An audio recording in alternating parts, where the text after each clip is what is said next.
Alors, c'est le moment, Karel Méziatia, en place du côté de Yaoundé. Bonjour, j'espère que vous allez bien. C'est la revue de presse. Bonjour Karel Méziatia. Bonjour Yaoundé.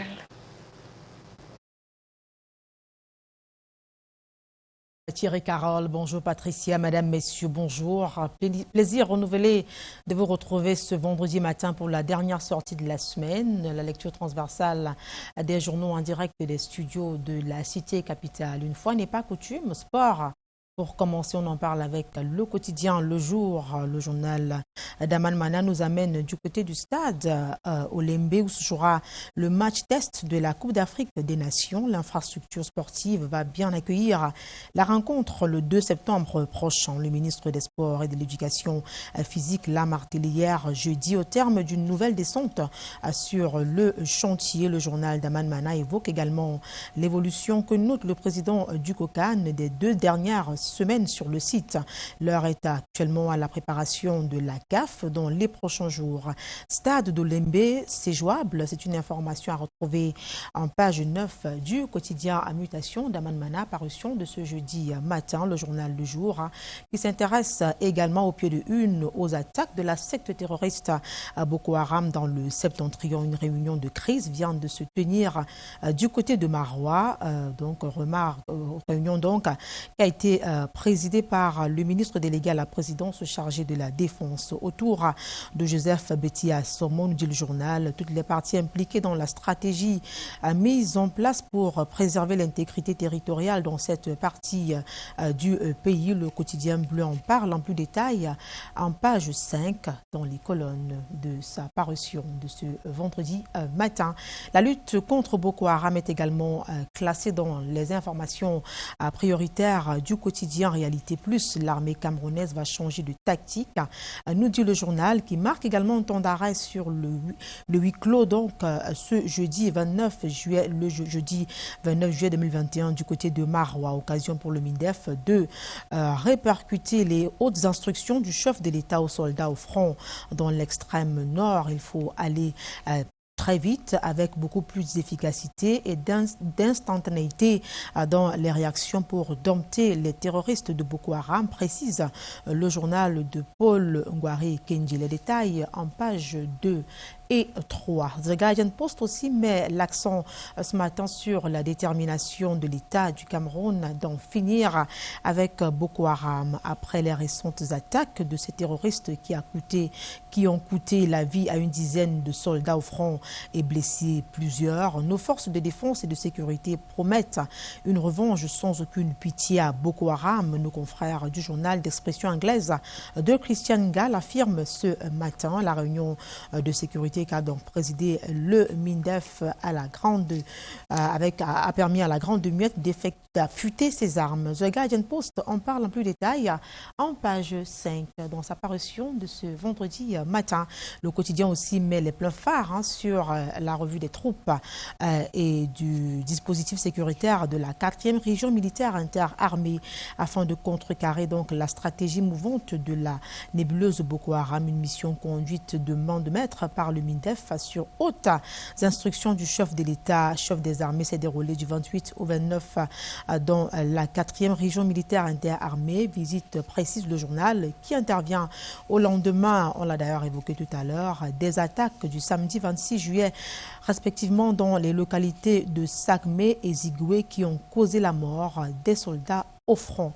L'information relative à la sécurité dans le septentrion a également retenu l'attention du quotidien bilingue national Cameroun Tribune. Le journal de Marie-Claire Nana nous fait savoir que nos forces armées sont prêtes pour la riposte face aux incursions de Boko Haram, faisant allusion à la réunion de sécurité tenue à Maroua dont on parlait tout à l'heure. Cameroun Tribune nous dit que le ministre délégué à la présidence chargé de la défense, sous haute instruction naturellement du chef de l'État, Joseph Betty Assomo, a indiqué que le pays allait apporter des réponses appropriées aux récentes attaques sanglantes de la secte terroriste Boko Haram dans l'extrême nord, qui, vous le savez certainement, a fait une dizaine de morts et de nombreux blessés. C'est l'information qui barre la une de Cameroun Tribune. Les détails en page 7, Cameroun Tribune, qui parle également économie ce vendredi matin. Cameroun Tribune, FMI, donc le journal titre à la une, Cameroun, FMI, nouvel accord à 375 milliards.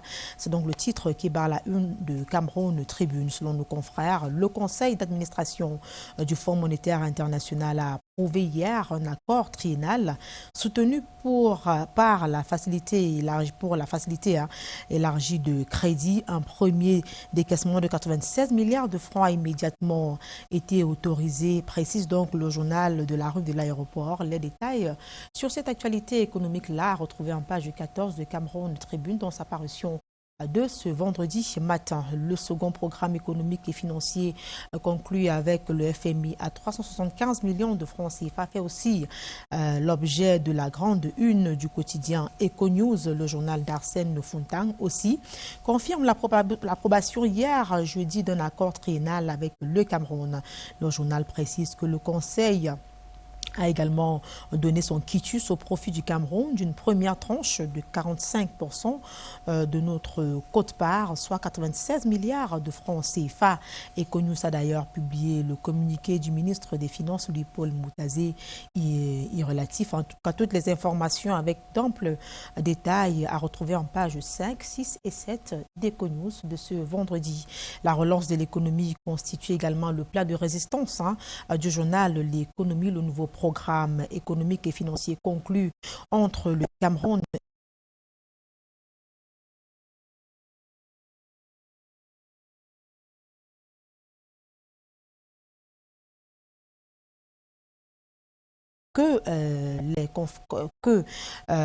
tout a été mis en place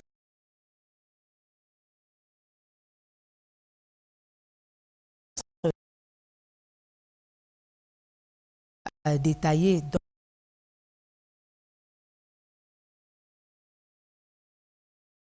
On trouve également à la une avec le concours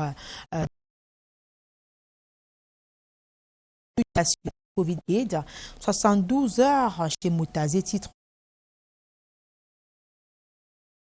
nous disent pourquoi le ministre des Finances a été auditionné pendant 3 jours par le tribunal criminel. En kiosque, procurez-vous le journal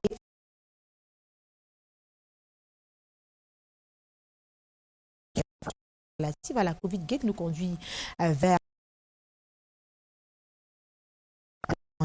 à coronavirus. Le journal de Joseph Benboum fait la part belle à ces hommes qui ont marqué, qui ont encouragé la bonne implémentation de la vaccination anti-Covid-19 au Cameroun. 13 hommes et femmes en service au groupe technique central du programme élargi de vaccination qui, selon EcoSanté, ont perdu le sommeil depuis le début de la vaccination le 12 avril dernier au Cameroun, entre déploiement sur le terrain, sensibilisation, éducation, vaccination et élaboration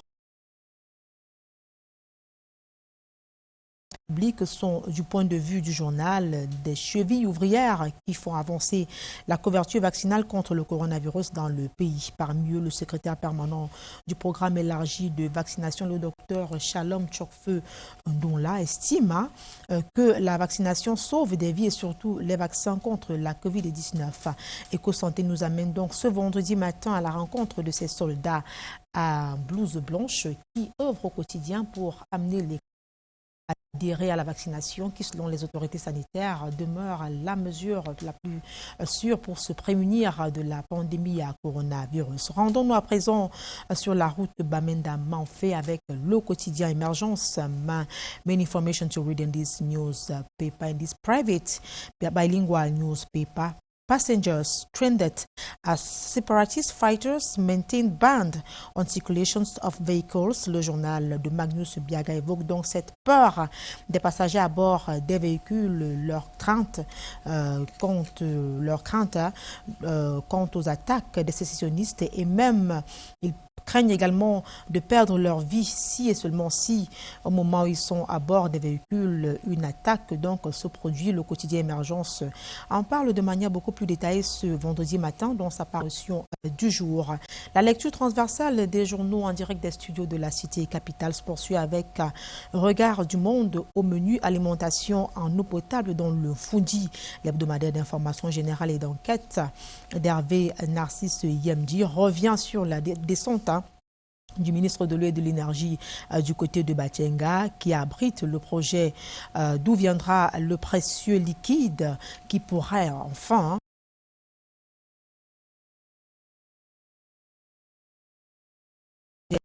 d'alimentation de la ville aux 7 collines par le ministre de l'Eau et de l'Énergie qui cristallise de plus en plus les espoirs des populations à en croire l'édition spéciale de Regard du monde de la revue de l'économie rurale. Au menu, plusieurs informations intéressantes, notamment celles relatives aux axes stratégiques déployés par le gouvernement pour la relance du cacao au Cameroun. Il y a également bien d'autres que vous retrouverez naturellement maintenant. Et avec la revue de l'économie rurale, on met la clé sous le paillasson de la revue de presse Acte en direct des studios de la Cité Capitale. Merci d'avoir été des nôtres. Excellent début de week-end à vous.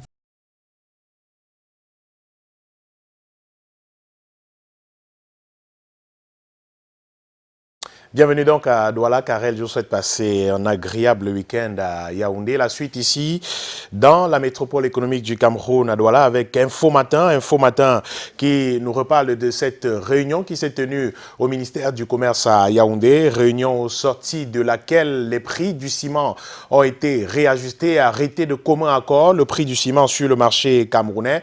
Le ministère du Commerce qui dévoile donc les vrais prix dans les colonnes du journal Info Matin aujourd'hui. L'on s'acheminait, l'on observait depuis quelques jours une augmentation parfois unilatérale des prix du ciment chez certains quincailliers des villes du Cameroun. À l'issue donc de cette réunion de concertation présidée par Luc Magloire-Mbaga à Tangana entre les responsables de la société des cimenteries du Cameroun et les distributeurs de ciment, les véritables prix de ce matériau de construction dans les villes de Yaoundé et Douala sont désormais connus, du moins en attendant l'aboutissement des négociations engagées avec le gouvernement au sujet des mesures d'accompagnement apportées à la filière face à la hausse mondiale des coûts des matières premières. L'on peut donc retenir qu'à Yaoundé, le sac de 50 kg du ciment multix coûte désormais 4 600 et celui du ciment robuste de 42,5 est vendu au prix de 4 900 francs CFA aux consommateurs, tandis qu'à Douala, les prix sont respectivement de 4 300 et 4 600.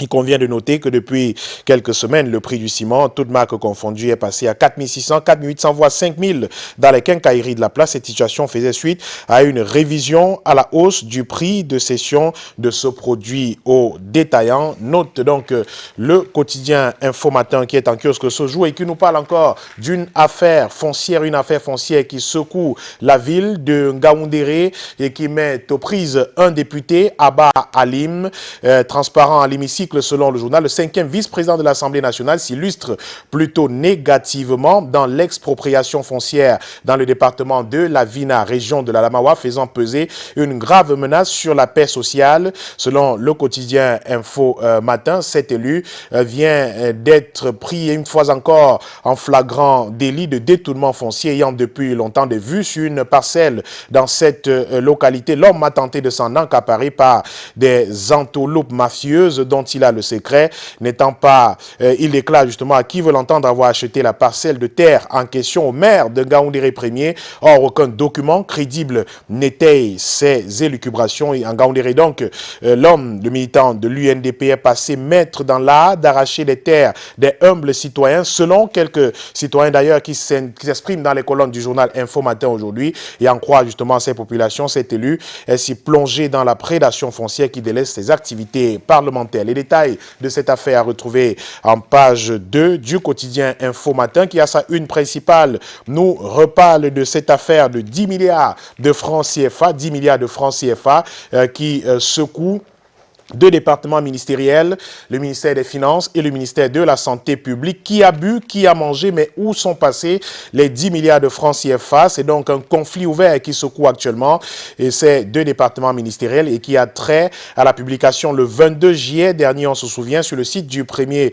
département cité, donc le ministère des Finances, d'un rapport d'exécution du Fonds spécial de solidarité nationale pour la lutte contre le coronavirus et ses répercussions économiques et sociales pour le compte de l'exercice 2020. Dans le dit document, il est fait état de la non-régularisation par le ministère de la Santé des avances de trésorerie consenties à son profit pour un montant total de plus de 45 milliards de francs CFA. Le patron du département ministériel mis en cause, Manaouda Malachi, a vivement réagi à cette accusation dans un courrier à son collègue. Il précise que les dites avances étaient en réalité de 34,5 milliards de francs CFA, d'où un gap de plus de 10 milliards de francs CFA, précisément 10,4 milliards de francs CFA, et les fonds querellés, apprend-on du quotidien Info Matin aujourd'hui, aurait bel et bien été décaissé par les services compétents de l'administration de l'UPOL Motazé sur instruction du Premier ministre Joseph Diongouté. Sauf que l'utilisation des 10,4 milliards de francs aujourd'hui, objet de friction entre Manaouda Malachi, qui s'estime jeté en pâture, et l'UPOL Motazé, n'aurait jamais, selon des indiscrétions et selon le journal Info Matin, fait l'objet d'un usage dans les règles de l'art. Que s'est-il exactement passé?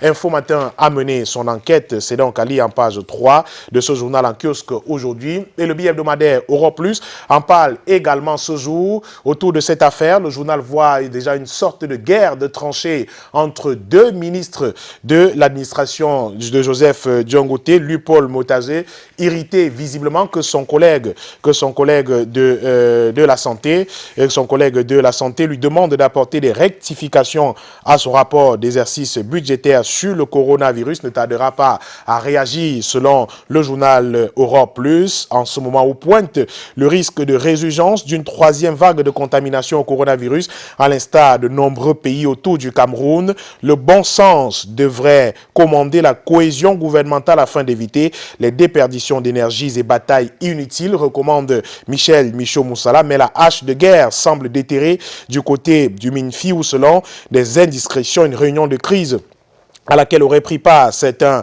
médias a eu lieu mercredi en fin de matinée, donc quelque temps après la divulgation sur les réseaux sociaux de cette correspondance du ministre de la Santé publique au MINFI demandant des rectifications dans le rapport cas Covid 2020. Il n'est donc pas exclu, conclut le journal, que les consignes données aux uns et aux autres à l'occasion s'exposent bientôt par médias interposés parfois sur les réseaux sociaux, prévient donc le journal Europe Plus. Le billet hebdomadaire qui est en kiosque aujourd'hui. Cependant, le Messager parle une fois encore du ministère des Finances aujourd'hui, mais en bon point, eh bien, malgré ces bisbilles, le ciel n'est pas nuageux entre le Cameroun et le Fonds monétaire international. Le ministère des Finances qui vient une fois encore de remporter une belle bataille. Questionnement sur le Fonds monétaire international qui vient donc de concéder au Cameroun un accord triennal de crédit d'un montant de 375 milliards de francs CFA.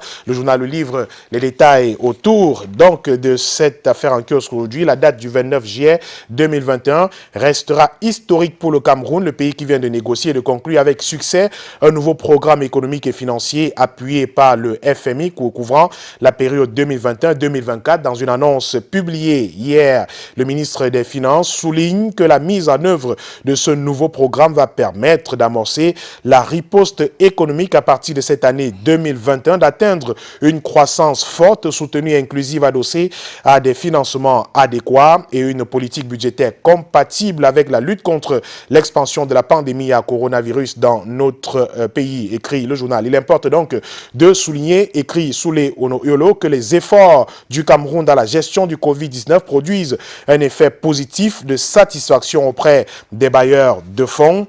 C'est tout naturellement que le conseil administratif du FMI, au cours de sa session du 29 juillet dernier, a approuvé cet accord triennal soutenu par la facilité élargie de crédit et de mécanismes élargis de crédit pour un montant de 375 milliards de francs CFA sur la période, équivalent à 175% de notre quote-part. Pour le ministre Lupol Motazé, cette nouvelle confiance que le FMI accorde au Cameroun s'inscrit dans l'optique de soutenir les efforts de renforcement de la position extérieure du gouvernement camerounais ainsi que du redressement des finances publiques de notre pays. Le journal ajoute donc à cette victoire du Cameroun celle de l'eurobond à Paris, cette autre victoire bien sûr relative à l'eurobond de Paris il y a quelque temps et qui rend donc le Cameroun une destination crédible.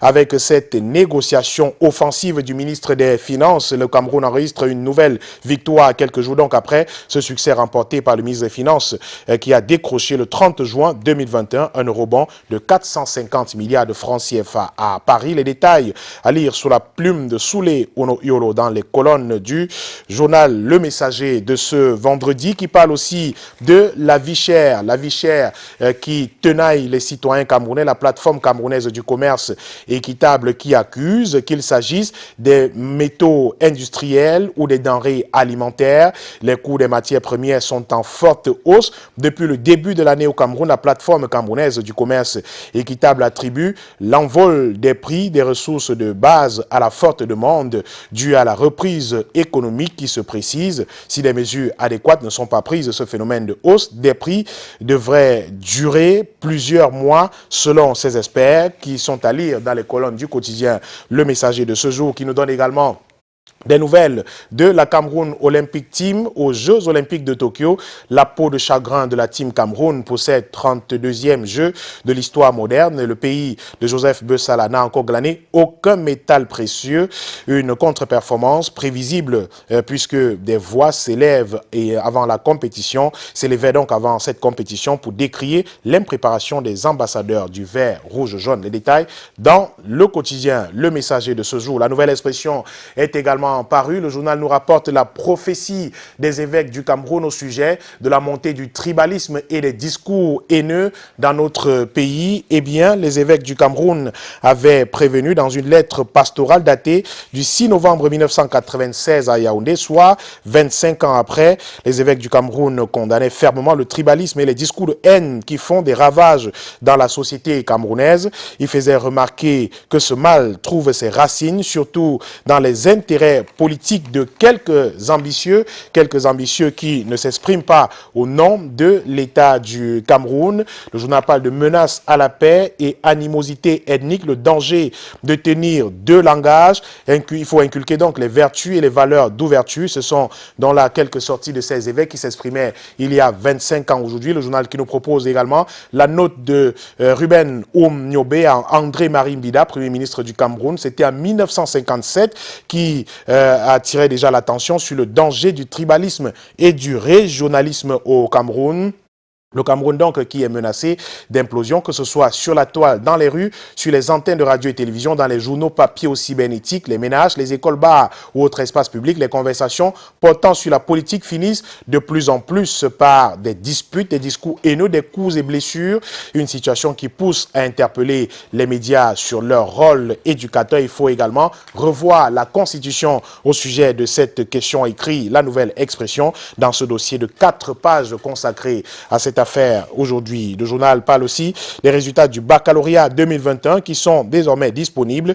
Après une longue attente, les candidats au baccalauréat de l'enseignement secondaire général ont finalement reçu leur pitance. Et l'œil du Sahel qui est paru également ce jour, le tri-hebdomadaire régional d'information du Nord Cameroun nous amène dans le septentrion effectivement pour donner les chiffres autour de ce baccalauréat dans les 3 régions du septentrion camerounais. Le journal parle de l'Adamawa comme dernier de la classe en termes de pourcentage de réussite à cet examen. Le Nord, lui, occupe la 7e place et l'extrême Nord, le 9e rang. Les statistiques de l'Office du bac du Cameroun affichent une hausse globale du pourcentage de réussite. Pour cette session 2021, le taux de réussite sur l'ensemble du territoire national, toutes voies confondues, est de 73,47%. Écrit le journal. La région de l'Adamawa, le journal le disait, donc ferme la boucle de ce classement et enregistre 68,33% qui conforte sa position marginale dans le domaine de l'éducation avec un taux de réussite de 83,3%. La région du Sud-Ouest arrive en tête du classement devant le centre, 77,18%, et l'Est ferme le podium avec 73,82% de taux de réussite, écrit le tri-hebdomadaire régional d'information du Nord Cameroun. Il nous a également des nouvelles du ministre délégué à la présidence de la République chargé de la Défense qui prescrit le réajustement des opérations militaires dans l'extrême nord du Cameroun. Joseph Betty Assomo a prescrit de nouvelles stratégies qui doivent être mises en œuvre pour contrer le regain de vitalité de Boko Haram dans la région de l'extrême nord du Cameroun. Politics est également en kiosque ce jour, Politics Hebdo, l'hebdomadaire qui nous parle encore des événements de Genève il y a quelques jours avec la diaspora camerounaise qui réagit au sujet de ces événements, manifestations contre le président de la République à Genève en Suisse. Dans un communiqué, le collectif des Camerounais de l'étranger dénonce avec véhémence les actes grotesques, répugnants et antipatriotiques, selon les protermes de ce communiqué, d'une bande d'égarés contre le chef de l'État camerounais en séjour en Suisse. Ce collectif qui affirme une fois encore tout son soutien et sa reconnaissance au président de la République du Cameroun après cette semaine marquée des mouvements d'agitation et de barbarie, selon les thèmes de ce communiqué, dans certaines rues de Genève orchestrées par un groupe de Camerounais hostiles au séjour du président de la République en Suisse. Le journal qui parle aussi de la construction de la route Soa, Hawaï et ce, avec le ministre des Travaux publics qui somme l'entreprise Bofas d'accélérer les travaux au cours d'une mission d'inspection exécutée il y a quelques jours. Le ministre des Travaux publics, Emmanuel Nganou Djoumessi, a sommé l'entreprise camerounaise remplaçant de l'entreprise nigériane défaillante d'accélérer les travaux de la route Soa, Hawaï et ce, intégrant la construction de 2 ponts sur les rivières Zui et Afamba. Les nouvelles prescriptions à retrouver dans le journal Politics Hebdo qui est paru ce vendredi. Paysan Élite est également en kiosque ce jour et nous amène sur une île camerounaise dans la région du littoral à Douala précisément bien. Il s'agit de Djebale. Le journal parle de Djebale comme d'une île oubliée par le Cameroun. Cette étendue de terre émergée dans le Vouri, l'un des plus grands fleuves du Cameroun, est abandonnée à elle-même. Ses habitants, quand bien même ils disposent d'eau potable, d'électricité, vivent d'énormes difficultés. Découverte par les Allemands en 1800, elle est pourtant située à Douala, porte d'entrée et de sortie de la sous-région Afrique centrale. Lorsque le simple voyageur veut se rendre sur l'île, il rencontre des difficultés au niveau du transport, hormis les samedis matins et soirs. Aucune autre pirogue ne se rend à Djebale, sauf pour des occasions rares. Le visiteur commence donc par chercher son piroguier, une équation difficile à résoudre. En effet, le piroguier que l'on retrouve fait un aller et retour. On le prend en course précisément avec un prix extrêmement cher. Le voyageur est ébloui quand il parvient à y arriver parce qu'il rencontre la beauté du paysage. Est à couper le souffle entre des cocotiers aux branches longues qui balaient la surface de l'eau et la mangrove innocente. Son regard se régale de la pudeur de cet espace, île de Djebale, que l'on gagnerait effectivement à valoriser. La seule école de l'île est l'école publique de Djebale. Après l'obtention de leur certificat d'études primaires, les jeunes vont poursuivre leurs études ailleurs. L'île de Djebale que l'on gagnerait donc à exploiter absolument. Les détails donc dans les colonnes du journal Le Paysan Élite qui est en kiosque aujourd'hui, qui nous parle aussi de Dizangué avec un autre site à l'abandon. C'est un lac, cette fois-ci le lac Ossa à l'abandon à Dizangué, écrit le journal qui est en kiosque aujourd'hui. Le cri de détresse a une fois de plus été lancé par des membres de l'association Révolution Verte qui ont séjourné dans cette localité dans le cadre de leurs activités de sensibilisation des populations à mettre un accent dans le secteur agro-silvo-pastoral et halieutique. Le lac, justement, Ossa, qui gagnerait lui aussi à être valorisé. La main est donc tendue vers le ministère du Tourisme et des Loisirs et autres administrations, le ministère également de l'Agriculture et du Développement rural. On termine avec le MINPROF. Avec seulement 0,16% du budget pour la promotion du genre en zone rurale. À la faveur des séminaires qui se sont tenus à Edea récemment, un plaidoyer a été mené relativement à la prise en compte des objectifs devant prendre en compte l'insertion des femmes dans ces zones rurales. Le ministère de la Promotion de la Femme et de la Famille qui est donc interpellé par le journal Le Paysan Élite qui est en kiosque aujourd'hui. La suite avec l'Essor, le journal L'Essor qui est en kiosque jour et qui nous annonce cette mauvaise nouvelle. De nombreux Camerounais portés disparus à Dubaï suite à une mort mystérieuse d'une famille arabe et qui avait pour ménagère une Nigériane. Le sentiment anti-africain a pris corps principalement pour deux pays, à savoir le Nigeria et le Cameroun, car dit-on, la domestique d'origine nigériane ayant pour époux un Camerounais serait à l'origine de ces assassinats. Deux Camerounais sont donc portés disparus. Le journal parle de règlement de compte aux Émirats arabes unis et l'ambassadeur du Cameroun dans ce pays qui est donc interpellé par le journal L'Essor qui est en kiosque aujourd'hui. Censure est également paru ce jour. L'hebdomadaire nous reparle de ces bisbilles entre le ministère des Finances et le ministère de la Santé publique. Cette mésentente autour d'un montant de 10,4 milliards de francs CFA avec les clarifications du ministère de la Santé publique avec force, arguments et des pièces justificatives. Manaouda Malachi, dans une correspondance adressée à son collègue des Finances, bat en brèche les accusations malveillantes le visant et met en pièces le lot d'irrégularités contenues dans le rapport d'exécution du Fonds spécial de solidarité nationale pour la lutte contre le coronavirus, rapport publié par le ministère des Finances, écrit le journal Sensu Hebdo, qui nous parle aussi des attaques cybernétiques au Cameroun. Avec cette sortie du capitaine de vaisseau Cyril Atonfak Ngemo, qui est le chef de division de communication du ministère de la Défense, lui qui parle d'une armée qui fait les frais des attaques cybernétiques, cette autre guerre mondiale venue d'ailleurs et qui nous sera d'aucun bénéfice.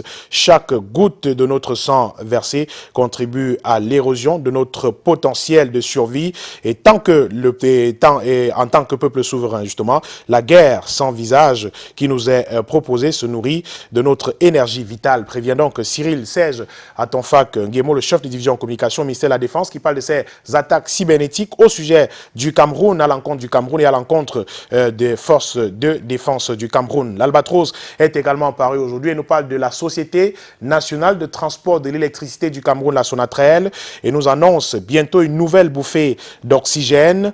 Il est prévu, au grand bonheur des population de la capitale camerounaise, l'arrivée au plus tard au mois de septembre, une autre partie de l'électricité sortant du barrage de Memvele. Somme toute, c'est une autre victoire de la Sonatrel, nous annonce le journal Albatros qui est paru aujourd'hui et termine avec Forum Libre qui est également en kiosque ce jour et qui nous parle du ministre des Finances qui félicite Mokhtar Amadama au sujet de la construction de la maternité de l'hôpital de Menganga. Pendant sa tournée dans la Damawa, le ministre de la Santé a visité cette maternité en cours de finition à l'hôpital de district de Menganga, construit sur fonds propres par cet homme d'affaires, cité élite justement du Mbéré, tout en félicitant le donateur qui a déjà offert une maternité à Ngawi et qui a annoncé la construction de deux autres à Bartois Dogolé et Bagodolo. Le ministre de la Santé a invité ce philanthrope à venir faire de même à Mokolo dans le département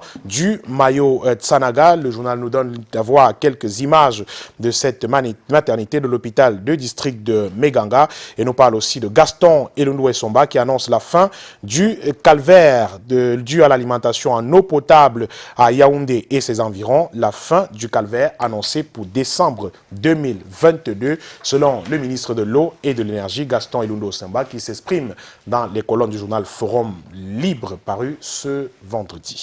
Voilà donc qui m'intéresse à cette revue de presse ce vendredi 7h34 Michael Tito. Et vous le savez, c'est la dernière pour nous cette semaine. Oui, naturellement. Vous serez encore là le mois prochain. Oui, nous serons. Ah oui, vous ne serez pas là. C'est Fidji c'est terminé pour vous. Ouais. Et Patricia, là on a aussi. Oui, nous qui serons seront la là. partie. Nous serons là naturellement. Ce sera avec le même plaisir. On laisse le temps de souffler un peu. C'est en week-end. Vous savez qu'on ne souffre pas beaucoup dans ce métier.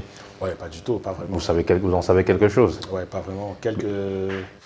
Le simple fait de ne pas se réveiller à 4h du matin, ça peut être... Ah, mais vous le savez. Voilà, on ne va pas cracher dessus. C'est une jouissance extraordinaire. Ok. Ne pas se réveiller à 4h du matin. C'est waouh. Mais bon, quoique, quand on se réveille à 4h du matin, on est content parce qu'on sait que vous êtes là. Makatukio, le week-end, il est là. Oui, naturellement, il est là. Nous sommes en plein week-end, déjà. Ça se voit. Vous avez des choses? Ah, rien de prévu pour l'instant. Rien de prévu. Je vous avais un programme... On peut D'accord, on va inviter. dessus. D'accord, je pense que le programme, je vous communiquerai tout à l'heure. D'accord, merci, merci. Michael Tifkio. Allez, Merci, bon début de monsieur. week-end aussi à vous qui nous regardez à l'instant à la maison. Pour le monde, se fait plaisir avec une page publicitaire.